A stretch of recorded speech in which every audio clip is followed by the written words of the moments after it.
So what's up? Magandang araw sa inyong lahat mga kamamay. So muli ako nagbabalik upang magbigay ng advice sa bawat isa sa inyo. Ngayong araw na to mga kamamay, ang pag-uusapan natin is mga bagay na kailangan mong gawin upang lubos na maging needy ang isang lalaki sa iyo. Sa madaling sabi, pag sinabing needy, palagi kanyang hahanapin, palagi siyang magdidemand ng oras mo, lagi kanyang tinatanong kung nasan ka na. Sa madaling sabi, laging oras mo ang kanyang hinahanap. Gusto nyo bang mangyari yan mga kamamay? Well, mangyaring tapusin nyo rin ang videong ito para talagang makumpleto mo ang mga tips na kailangan mong gawin. So bago natin simulan yung topic na yan, huwag kalimutan na pindutin ang subscribe button, notification bell, and syempre i-like mo na rin ang videong ito. Yan ang lagi kong hinihiling sa inyo. Malaki ang tulong dito sa ating channel kapag ka-like nyo po ang ating video. So kung napindot mo na yung mga buttons na yan, maraming salamat sa inyo at simulan na natin ang topic natin ngayong umagang ito. So ano nga ba yung mga bagay, mga kailangan mong gawin upang maging needy ang isang lalaki sa iyo? So number 1, manlamig ka kapag ka nakagawa siya ng kasalanan sa iyo.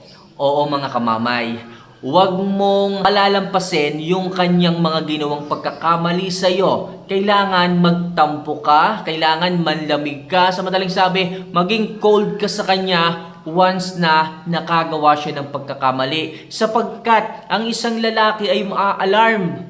Okay, magwo-worry siya sa iyo sapagkat nasaktan ka niya, sapagkat nakagawa siya ng kasalanan. Hindi biro, okay? Pagdating sa isang babae, sa puso ng isang babaeng malambot, okay, kapag ka nakagawa ng kasalanan ng isang lalaki, talagang kailangan yung damdamin at huwag kayong magiging martir sapagkat kapag ka nakita ng isang lalaki na okay lang sa'yo yung pagkakamaling ginawa niya, ibig sabihin, gagawin niya ulit yon. Iisipin niya na okay lang pala sa'yo, okay lang pala yung bagay na ginawa niya, kaya uulitin at hindi malayong mangyari ulit yon. For example, nakita mo na may kasama siyang babae at kanyang hinahalikan. So, ipakita mo na nagre-react ka. Ipakita mo na nagsiselos ka. Ipakita mo na hindi tama yun pagdating sa inyong relasyon. Sapagkat yung pagre-react mo, diyan niya makikita na hindi okay sa iyo ang lahat. Sapagkat ang sama namang tingnan kung okay, ginagawa niyo yung bagay na yun pero wala kang pakialam. Bilang isang babaeng nagmamahal, hindi po pwede yan sa isang babae. Sapagkat kapag ka hinayaan yung tanggapin lang ng tanggapin yan, gagawin niya ulit yon. Baka mamaya, mas malala pa yung kanyang gawin sa inyong relasyon. At the same time, kapag ka nakita ng isang lalaki na nagtatampo ka, nagsiselos ka at nagiging cold ka, hahanapin ka niya. Okay? So, susuyuin ka niya. Magbibigay siya ng oras sa iyo para maging okay ka na. Para hindi ka na magtampo, para hindi ka na mainis. Okay? Mas maganda, mas mahabang panahon. For example, magbigay ka ng 3 days to 1 week. Ganyan ang pagiging cold ng isang babae. Sapagkat sa pagtagal ng panahon na nagiging cold ka sa isang lalaki sapagkat nakagawa siya ng mali, the more na maraming oras siyang ibibigay sa iyo kung mahal ka. Tandaan, kung mahal ka. Pero kung hindi ka niya mahal, sorry to say, pero magmamatigas yan, baka siya pa yung magalit sa iyo, baka siya pa yung magsabi na hindi ka nakakaintindi, which is napakalaking kamalian nun. Diyan mo rin makikita at makikilala ang isang lalaki kung totoong mahal ka at totoong kilala mo siya. Okay? Lalambingin ka niyan, susuyuin ka niyan, magkakaoras sa iyo yan, at magiging needy yan sa iyo for sure. Yan yung number 1 tips para maging needy sa iyo ang isang lalaki. Kailangan maging cold ka o manlamig ka sa kanya oras na nakagawa siya ng pagkakamali. So number 2, lagi kang mag-post ng mga quality na larawan mo. Okay? So lagi kang mag-post ng magaganda mong pictures, ng mga hot mong pictures. Pero wag mo nang isama yung mga pangit. Okay? Yung mga stolen shot na tipong hindi ka satisfied. Sapagkat kapag ka nakita ng isang lalaki yung magaganda mong larawan sa mga post mo, talagang hahanapan kanya ng oras. Bakit? Nakita kanya na ang sexy mo. Nag-swimming ka pala kasama ang mga tropa mo, mga family members mo. Nakita ka ng isang lalaki, uy, grabe babe, Bakit ka nandiyan? Sino kasama mo? So magiging needy sa iyo ang isang lalaki na mas gugustuhin niya na makasama ka na niya sapagkat nakita niya na napakaganda mo sa picture, napakaganda mo sa video, napakaangas mo dito sa social media. So talagang magkakaroon siya ng eagerness na makasama ka. Magiging needy siya sa iyo. Magiging number one, hahanapin ka niya sa araw-araw kapag kaganyan mga kamamay. Yung nakikita niya araw-araw, yung picture mo, yung kagandahan mo, talagang maaakit yan. At talagang hindi malayo na i-message ka niya para kontakin na makasama ka niya. Sapagkat hindi niya kaya na makasama mo yung ibang tao at nagiging masaya ka sapagkat siya yung boyfriend mo, siya yung lalaki mo, siya yung asawa mo. Diba? Kahit ako, pag nakita kita na ikaw ay nagsuswimming kasama ang mga mahal mo sa buhay, hindi ko man sinasabi na huwag ka nang sumama ha, pero para sa amin, mas gusto namin na kasama ka sa mga ganong klase ng bagay. Kaya ang isang lalaki is magiging needy sa'yo once na nag-post ka ng iyong magagandang larawan. So number 3, tama at sapat lang na oras ang ibigay mo. Oo mga kamamay, lagi ko sinasabi ito sa inyo. Kung gusto nyong hanap-hanapin kayo ng isang lalaki, kung gusto mo na maging needy sa iyo ang isang lalaki, pues tama, sakto at sapat lang na oras ang ialay at ibigay mo sa isang lalaki. Sapagkat ang isang lalaki ay nananawa. Okay, nananawa, nauumay kapag ka sobrang dami nyong pinag-uusapan na tipong yung iba wala na namang kwenta. Alam nyo yun? Siguro karamihan sa inyo relate dito eh. Gusto pa ng usapan pero wala na kayo mapag-usapan. Pinipilit nyo na lamang hanggang sa tanungin mo na lang siya na, so number 3 pala yung gusto mong volume ng electric fan. Diba? Walang sense yung usapan kapag kaganyan. Kung alam mo na nasabi mo na yung mga dapat mong sabihin, hindi na masyadong kwela or hindi na masyadong nakakakilig ang inyong usapan, tapusin nyo muna. Hayaan mo na magkaroon ulit ng panibagong topic kayo na maaari yung pag-usapan susunod na conversation. Ganyan ang diskarte upang sa ganon ang isang lalaki ay maging needy sa iyo. Yung tipong pag nagkaroon siya ng pagkakataon na magkwento sa iyo, iipunin muna niya yung kwento.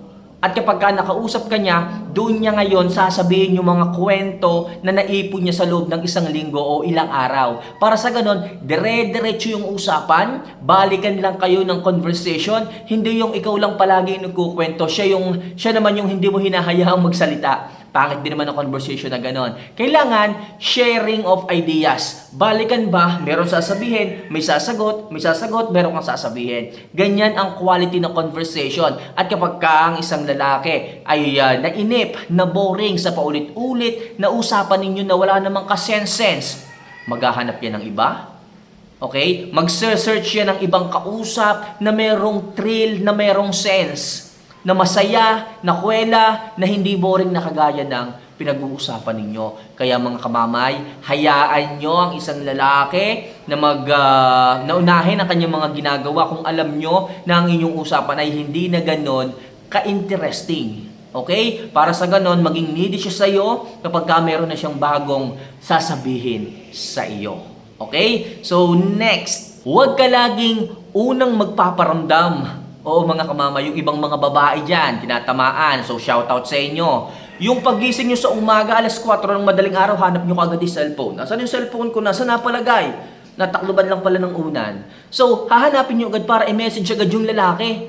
Okay? Kahit na alam mo na alas 2 na kayo natulog o alas 2 ka na nakatulog dahil sa pangungulit sa lalaki, alas 4 nagising ka na alipungatan, chinachat mo kaagad siya. Huwag ganun mga kamamay.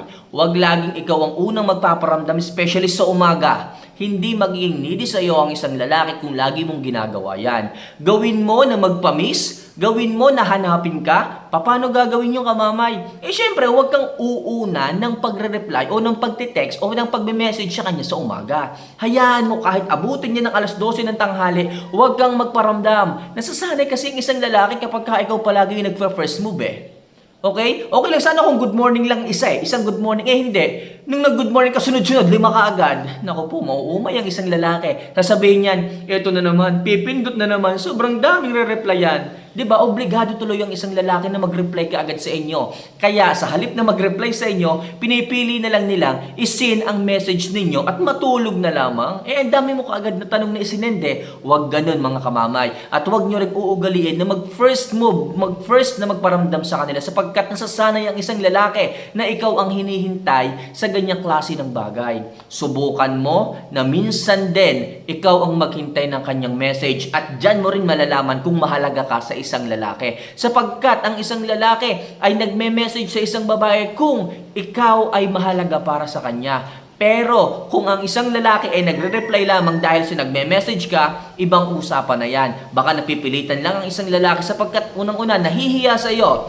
Pangalawa, merong utang na loob sa iyo. So mga bagay na kailangan mong gawin para maging needy sa iyo ang isang lalaki, huwag kang umuna ng pagpaparamdam para hindi maging obligado. Okay, ang isang lalaki sa pag-reply sa iyo. Hayaan mong siya ang mag-concern o mag-message sa iyo para malaman mo talagang mahalaga ka para sa kanya. So yan yung isa kong tip sa inyo. Huwag kayong unang magpaparamdam o huwag kayong unang mag-first move sa inyong dalawa.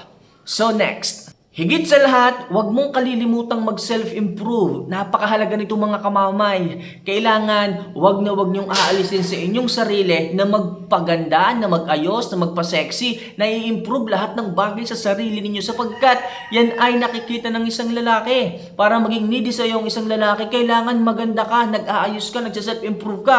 Hindi magiging needy sa iyo kung ang itsura mo ay parang laging bagong gising. Sino ba namang maghahanap na lalaki sa inyo kapag kaganyan? Kasi sisimba kayo, pero anong itsura mo? Hindi ka man lamang naligo. Sabi mo, naligo ka naman kahapon.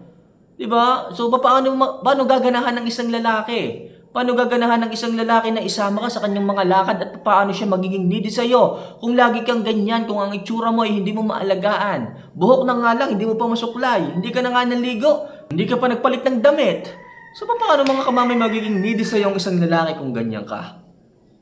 Kaya mga kamamay, kung gusto mong maging needy sa iyong isang lalaki, sundin mo ang lahat ng tips na ibinigay ko sa ibaba. So mga kamamay, kung gusto niyo pa ng ganitong klase ng love advice tungkol sa inyong buhay pag-ibig, don't forget to click the subscribe button, notification bell, and i-like mo na rin para sa mas marami pa nating kamamay na maaaring matulungan ng ating video ito. So paano mga kamamay, see you for our next vlog.